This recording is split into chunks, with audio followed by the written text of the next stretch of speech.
Man, look at Mr. that. La- That's a cool setup. yeah, that actually it's our studio, and actually you're more than invited to visit us when you're here. That's really nice looking. I'm digging it. Thank you so much. Thank What you. is that? Is that an EVH? That's not an EVH. What No, headstock is that? no, it's just a fake one. It's just That an looks old cool. guitar that I Yeah. painted by myself. It's really rough version, Yeah. but it keeps the memory on it. Yeah, I love it. Great looking place. Mr. La Torre, it's a pleasure talking to you. I'm Rafa from Kiss FM, the biggest Brazilian rock and roll station. Awesome. To begin, what are your expectations for the Monsters of Rock concert?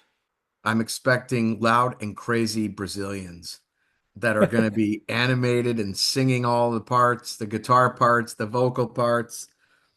I've never been to Brazil before, but as I've said in some other interviews, my wife is from Greece, and I know how the Greeks are. They're really passionate. I've performed in Greece many times, and there are some parallels between how the Greeks react and how South America in general is very very excited, very animated, and they show that enthusiasm at a live concert. So my expectation is an energetic audience that's really excited to finally see Queensryche after 13 years. Yeah, and by the way, as you mentioned, it's the first time the real Queensryche is performing, correct? I mean, there's only one Queensryche, so yeah. I And mean, by the way, I saw a shorts, a video that you have a barrel of Greek olive oil. I do, right? I got this huge thing right below me with a Yeah, pump in it. Yeah, I mean, we don't buy butter. We haven't bought, I mean, butter in 20 plus years. My wife's never has it, but yeah, I mean, this comes from her family's property in Sparta, and they have, acres of olive trees, and so they make it themselves, and it's the best olive oil you can have. And then my mother-in-law, she wraps up when I go see her in Athens. She takes these liter bottles and we wrap them up and they're full. So I come back with gallons of olive oil. We haven't bought olive oil in 10 years. perfect, perfect. Yeah. The following day, you'll be playing with the priest in a smaller venue. What are the key differences between performing at an outdoor festival and in an indoor concert setting? Well, number one, depending on what time you play, as you know, an indoor venue, you're always going to get a good light show. Um, Outdoor, it could be hot, could be, the sun could still be out, and you don't get that feel that the lights create, that mood to go with the music, which is important, I think. But also depending, I mean, if it's a big festival, thanks. If it's a big festival, there's so much space in the photo pit, right? Where I'm not saying you don't connect with the audience. You do, but it's the smaller and intimate it is, you feel like they're just right there. Um, I love small packed club shows. I mean, I've played in front of 100,000 people, and I've played to 500, and sometimes the 500 is more fun because they're just right there, but there's nothing like the sound of a festival. You're done, do do do. You hear that crowd of a large number of people. So they're really cool and fun in their own different ways. I don't even think I have a preference, to be honest. I Uh, don't prefer one over the other. Actually, some artists mentioned that there's a special smell. I don't know if you get it. There's a special smell in a huge audience. It's a different kind of It's, smell. it's called body odor. No, I mean, there's I mean, if you go to any outdoor thing, there's this earthy, I don't know, there is a different smell when you get off the tour bus and you get on the festival grounds, and it's a different experience. It's a different thing. The smells are different. The scenery is different. The vibe is different. it's a totally different thing. I love them both. But I love festivals, and when we get to go to play festivals, we get there and there's all the tour buses and there's catering and you get to see all your friends and other bands that you haven't seen in a while, and you see, diehard fans out that have been camping and they're there for the whole event. You're just there for a day. It's a lot of fun. It's like adult summer camp. It's like you were a kid and it's camp, and it's like, yeah, it feels like adult summer camp with just a bunch of long-haired heavy metal people. It's awesome. It's a lot of fun. Yeah. Yeah. Can you tell us something about the set list yet? I don't think we've made the set list yet. I need to talk to our tour manager and find out what our set length times are. I don't know if it's an hour or 50 minutes or 75 minutes. I'm not really sure, but I'm sure it will cover deep cuts like Queen of the Reich, and probably like the first 5 records, and then maybe something off of the latest album. So something, you'll get stuff from Operation Mindcrime, Empire, The Warning, the EP, Rage for Order. We haven't been there in so long. We want to make sure that we're covering like those favorite records and playing something or a few songs from each one of those. But I don't have the actual set list to be 100%. I don't know. As a matter of fact, everybody in here wants to know if Silent Lucidity will be in it, since you didn't play it in your recent European tour. Well, we didn't play it in that tour because that was a tour specifically focusing on the EP and The Warning. It was called the Origins Tour. So we just did the first 2 records in full. Then we did an encore with like Eyes of a Stranger, Walk in the Shadows, maybe Screaming in Digital or Operation Mindcrime or something like that. So,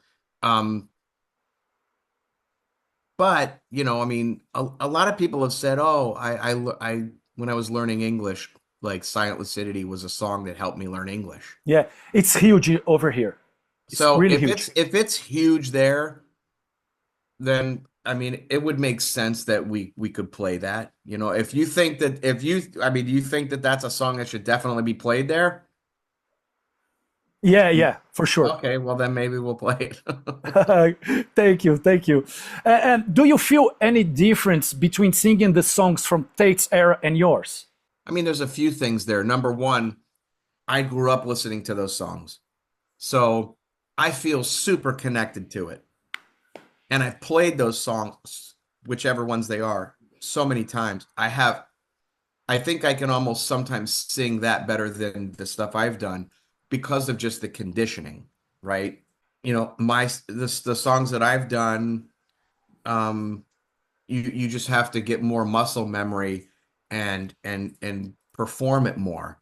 I think I have a heavier approach sometimes to the heavier songs. I think I'm definitely more raspy, more in that Halford kind of a style in the higher things, I think.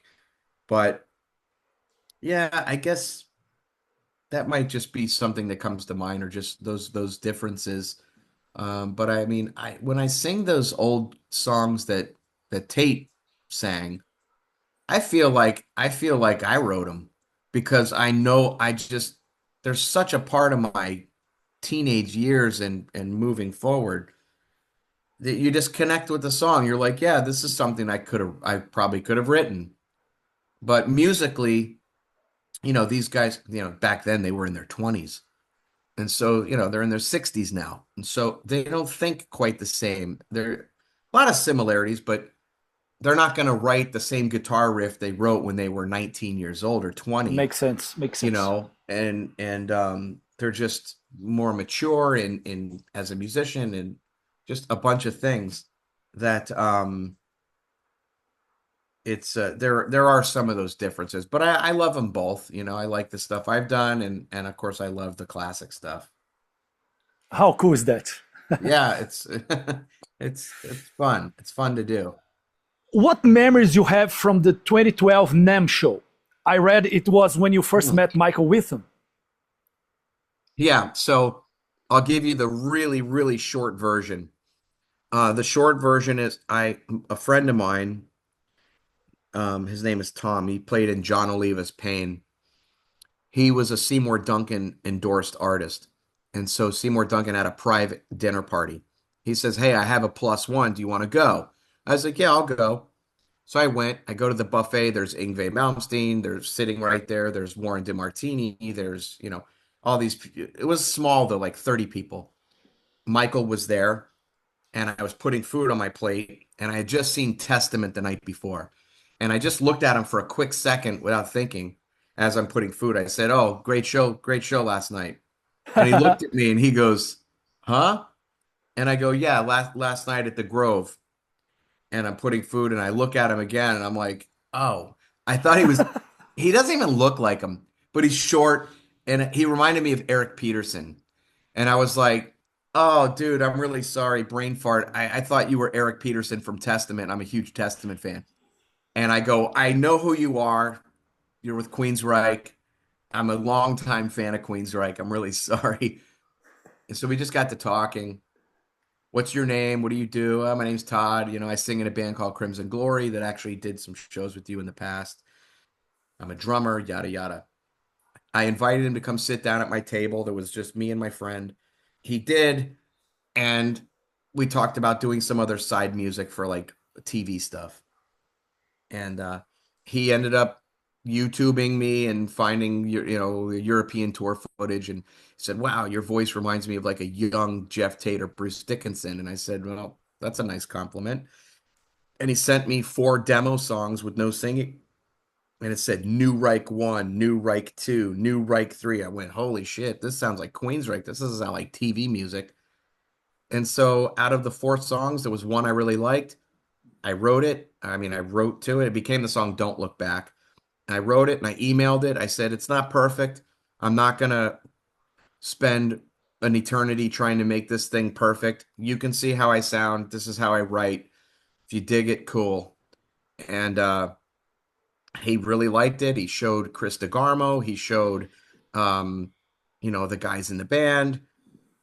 That's how I met Michael. That's how I ended up getting into there were problems with Tate, which I didn't know about at the time. And we did Rising West, which was an offshoot, doing the old classics. Was the band minus Jeff. We did 2 sold-out shows. Shit hit the fan in Brazil back then, and he was fired, and I became the new singer of Queensryche. That's Life all is I know, amazing. dude. Life is amazing. I was just a drummer, and I was in this band Crimson Glory, but we didn't really tour much, and it was, and next thing you know, I'm on Billboard.com as the new singer of Queensryche, and here we go, man. Let's buckle up and give this thing an honest try. And that was 13 years ago. As Forrest Gump used to say, life is a box of chocolates. That's it. It's true, man. Crazy things have happened. You never know. My voice was there, and it was just a by chance meeting. And when I asked him to sit at my table, he thought about it. Michael goes, he had a beer in his hand. I go, "Hey, I don't mean to be rude." I said, "I'm super hungry. I want to sit at my table and eat. But if you want to continue the discussion, why don't you come sit at my table and we keep talking?" And he goes, with his eyes like this, he goes, "All right." And then he came and sat down. And inside I'm going, "Holy shit, I'm like sitting here with the guy from Queensryche. Like, this is crazy." And then I thought, I was in Rising West. Wow, this is so cool. It's basically Queensryche with me singing. I said, "But wouldn't it be really cool if I could sing under the name Queensryche?" That's never gonna happen. I know that's not gonna happen. They're gonna do this, and then when Jeff's done doing his solo tour, they're gonna be Queensryche again. And hey, this is the coolest thing I've ever done. I had no idea that things were what they were.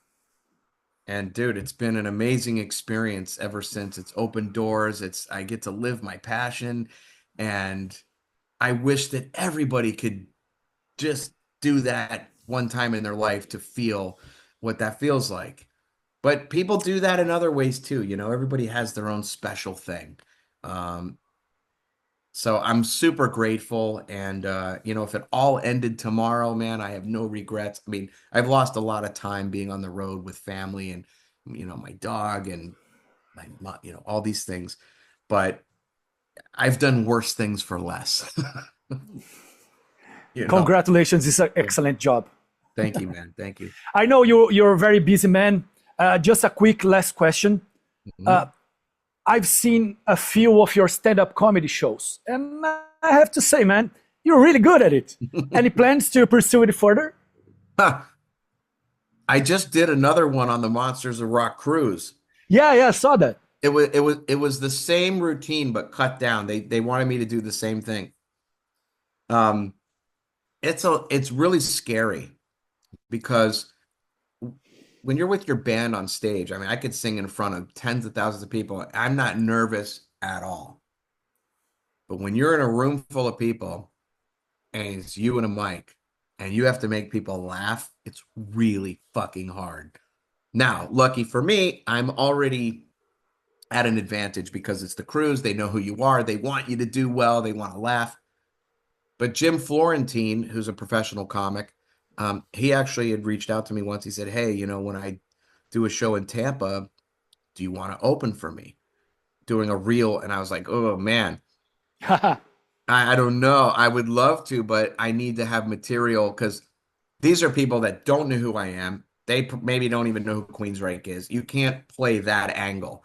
You just have to tell things to make people laugh, complete strangers. You don't know their background. You don't know what they like. You don't know any of that. That's another animal. But if I had the right routine down, I would totally try it. If anything, just to like overcome a fear of doing that. But it's super fun, you know. And I have always liked laughter and comedy. It's just such a soothing and therapeutic thing.